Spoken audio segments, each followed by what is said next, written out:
Hi, the experiment we're going to do today is not a new one. In fact, it's about 4,000 years old and it can be related back to health. We're going to make soap.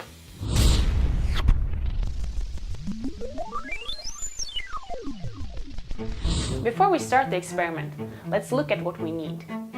We need some kind of fat, tap water, and sodium hydroxide. One common use for sodium hydroxide is in drain cleaners, so that's what we will use for our experiment. But remember to be careful because concentrated solutions of sodium hydroxide is very corrosive, and when handling those solutions, always wear proper protection gear. We will also need a pot and something to stir with, 2 thermometers, a beaker and a spoon, a scale, a mold to make our soap in, and plastic wrap. The amount of sodium hydroxide you'll need is dependent on how much and what type of fat you use. Today we're going to use a combination of different fats. We're going to use coconut butter, rapeseed oil, and olive oil. For these, we simply take the combined weight in grams and multiply by 0.13 to get the amount of sodium hydroxide to use. Alright, let's do it. We will use 100 grams of coconut butter, 100 grams of rapeseed oil, and 100 grams of olive oil. And now we can calculate how much sodium hydroxide we will need. For the water, we need about double the amount compared to sodium hydroxide. But before we dissolve the sodium hydroxide, we need to get our protection gear on. And now comes the most critical part of the experiment, so listen up. When we dissolve the sodium hydroxide, make sure to be in a well-ventilated area or even outside. Measure the right amount of sodium hydroxide and then carefully pour it into the water while stirring.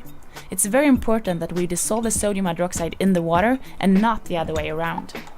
The solution is not just very basic, the temperature also changes. When we dissolve the sodium hydroxide in the water, the solution gets really hot. So we want this warm solution to cool down a little bit before we mix it with the fats. In fact, we want both solutions to be at around 50 degrees Celsius, so we're heating up the fats while leaving the sodium hydroxide solution to cool. When the two solutions are both at 50 degrees Celsius, it's time to mix them. We slowly pour the sodium hydroxide solution into the mixture of fats while continuously stirring. With your teacher's approval, now when the sodium hydroxide solution is not as concentrated anymore, it's okay to work without protection gear as long as you're careful. Now the two solutions are mixed, but that's not enough.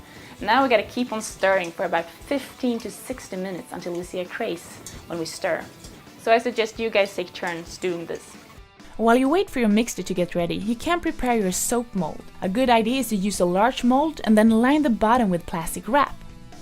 After about 1 hour of stirring, your mixture should be ready. And all we have to do now is to pour it in the mold. Spread it out evenly and don't make it too thick because it will expand a bit when it dries. And now we'll just leave it like this for 2 days.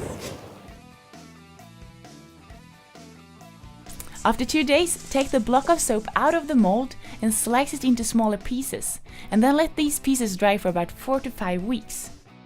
During this time, the pH of the soap will decrease a lot. Alright, and after a few weeks, your soap will look a little something like this. If you want your soap to smell differently, you can add in different fragrances or spices to the mixture. Alright, here's a tricky question. When we use the soap, how does it actually work? Well, that's all for today. Good luck.